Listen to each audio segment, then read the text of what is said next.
Voilà, la troisième étape, hein, il s'agit maintenant de grandir dans la gratitude vis-à-vis de soi-même.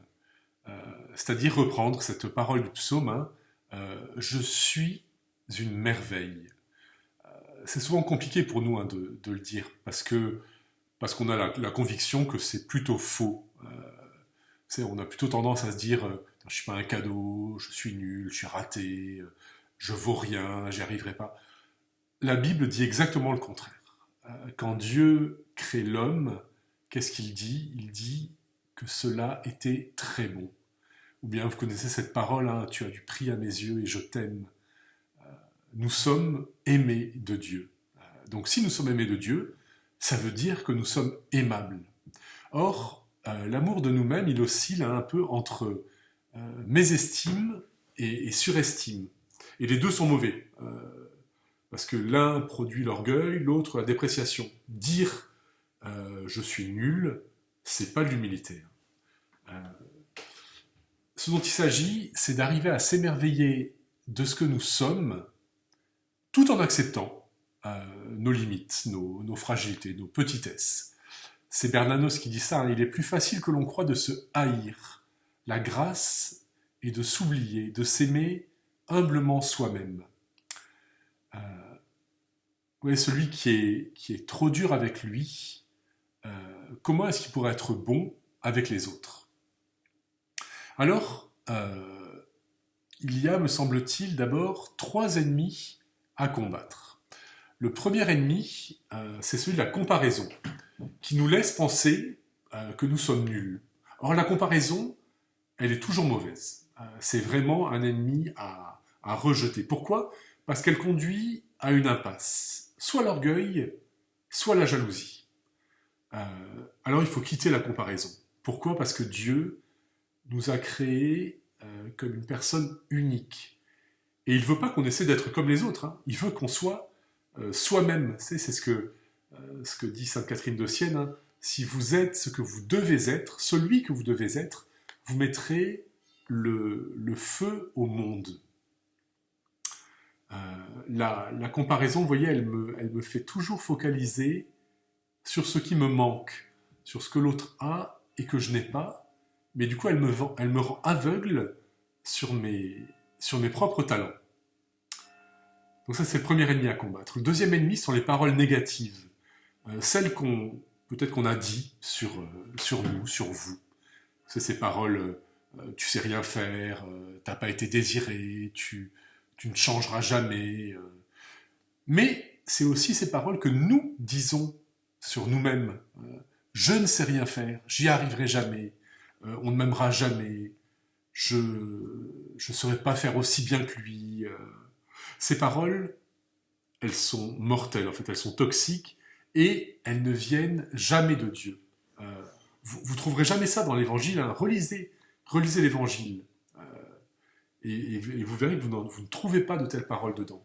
Parce que ces paroles, à force de nous les dire, on finit par les croire, on finit par se convaincre nous-mêmes quelles sont ces paroles mauvaises que je m'adresse.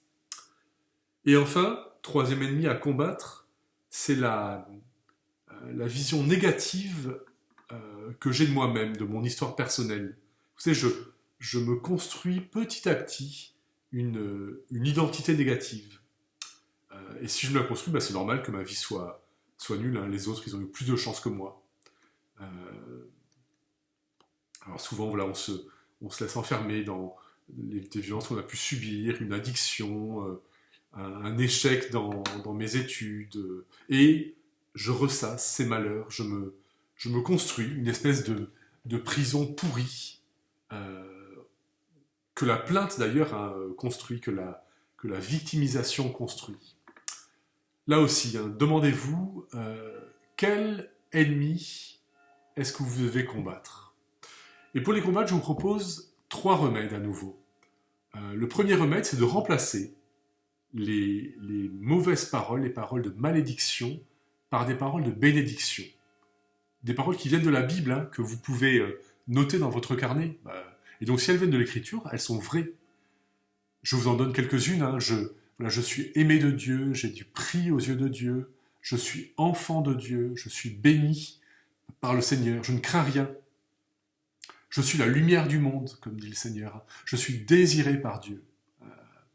Ben voilà, croyez à la parole de Dieu, puisqu'elle est une parole de vérité.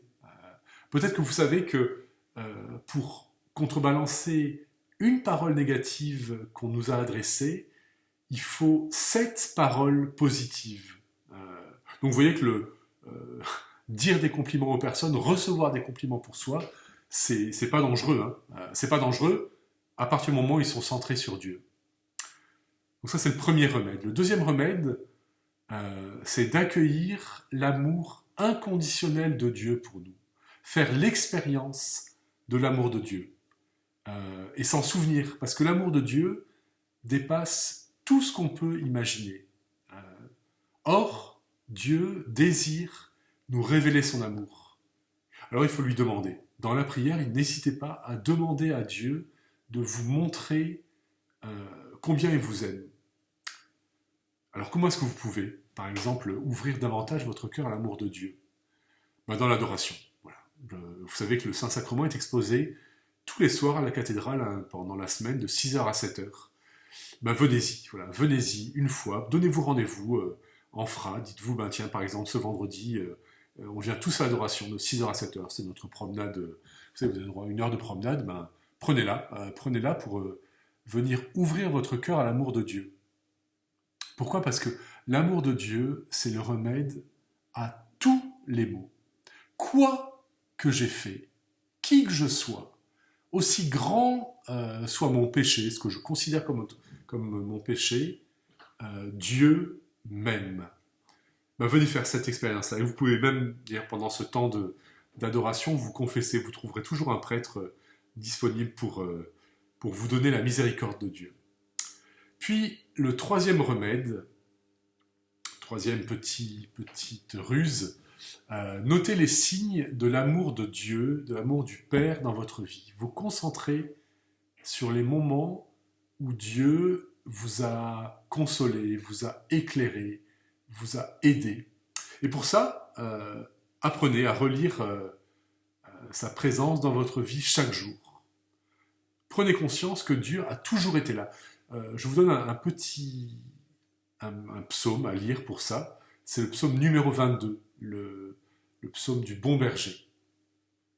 Donc l'exercice que je vous propose de faire sur votre petit cahier, c'est de faire une liste de 10 actions dont vous avez été fier dans votre vie. Et ensuite, de remercier le Seigneur pour cette action.